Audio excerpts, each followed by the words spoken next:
Selamun aleyküm.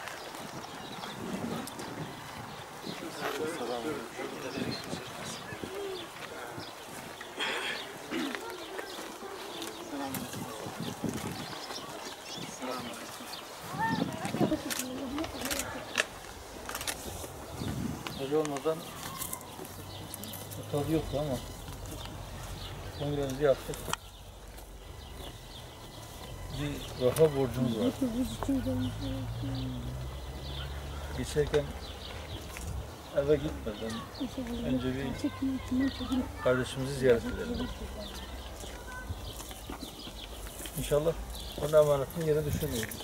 Davaya verdiği emek, bu orada çektiği cefa, o hastalığına rağmen taşıdığı yük bunu gerektiriyordu. O kafayı göstermek bizim için bir borçtu, bir yükümlülüktü. O borcumuzu ödemeye geldik. O sorumluluğumuzu yerine getirmeye geldik. Tekrar Rabbim rahmet eylesin. Yaptığı hizmetleri kendi rızası için kabul etsin inşallah.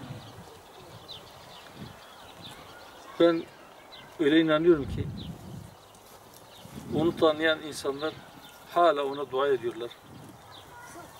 Yani Mehmet Hoca gibi birisi olmasaydı bile bu kadar çok insanın duasının arasında mutlaka Allah-u Teala'nın dergahında reddedilmeyecek, duası reddedilmeyecek bazı insanlar vardır mutlaka bunların arasında.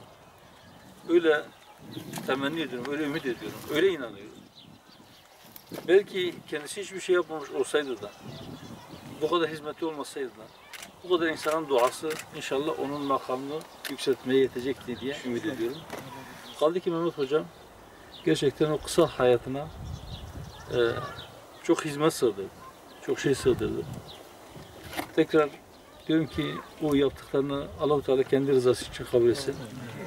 Fakat yine de bütün yaptıklarına rağmen, bütün o dualara rağmen ona da bize de amellerimiz de değil, kendi rahmetiyle muamelede bulunsun inşallah.